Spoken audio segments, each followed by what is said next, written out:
आरोपी चेतन चौधरी को लोनावाला के लोहागढ़ फोर्ट लेकर पहुंची पुलिस, जहां सीन रिक्रिएट करके उससे पूछताछ। इससे पहले केतन अग्रवाल के मंगेतर और मुख्य आरोपी सिया गोयल को भी लोहागढ़ फोर्ट से ले जाकर पुलिस सीन रिक्रिएट करा चुकी है, पूछताछ की गई। सिया गोयल और चेतन चौधरी 3 जुलाई तक पुलिस कस्टडी में हैं। पुलिस ने कोर्ट में बताया कि डिजिटल सबूत, call detail, social media activity और हत्या की साजिश से जुड़े कई पहलुओं की जांच अभी बाकी है। उसी दिशा में आज चेतन चौधरी को लोहागढ़ फोर्ट पुलिस लेकर पहुंच रही है, जहां उससे पूछताछ होगी। हमारे सहयोगी राजेश कुमार हमारे साथ जुड़ चुके हैं। राजेश, इससे पहले भी पुलिस सिया और चेतन दोनों को लेकर गई है, अब आज केवल चेतन को लेकर जा रही है, तो किस तरह से पूरा सीन रिक्रिएशन होगा? क्या क्या सवाल हैं जिनके जवाब मिलने अभी बाकी हैं?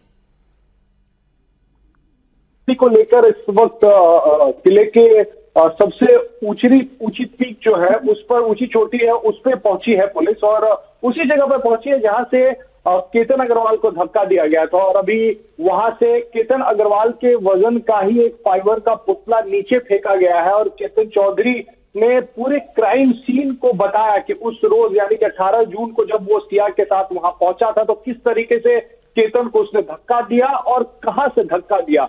तो क्राइम सीन को रिक्रिएट किया पुलिस ने। उतने ही वजन केतन के वजन का पुतला लेके आई थी, जिसे ऊपर से नीचे यानी कि लोहगढ़ की सबसे ऊंची चोटी से नीचे फेंका गया और क्राइम सीन को रिक्रिएट किया गया।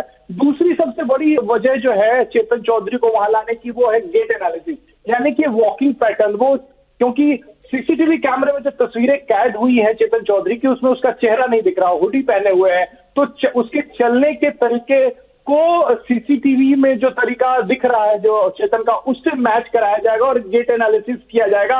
ये हमने पुराने केसेस में भी देखा है। मुंबई में एंटीलिया में जब केस हुआ था तब भी सचिन वजे को इसी तरीके से कराया गया था। तो वहां से पुलिस ने अब इस केतन अग्रवाल हत्याकांड में भी गेट एनालिसिस कराया और इसकी यही बात पुलिस ने रिमांड में भी कही थी।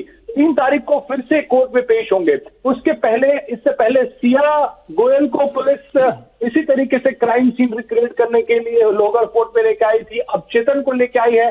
अगर दोनों की बातों में कोई भी विरोधाभास होता है या कोई भी ऐसी बात होती है कि सिया ने कुछ और कहा और चेतन ने कुछ और कहा, तो दोनों को साथ में भी लाया जा सकता है, दोनों को साथ में लाके क्राइम सीन रिक्रिएट किया जा सकता है। तो पुलिस की जांच आगे बढ़ रही है और उसी जांच के आगे बढ़ने के सिलसिले में लोहागढ़ फोर्ट लेकर के पहुंची है एक आरोपी जो चेतन है, उसे जो सिया का बॉयफ्रेंड है।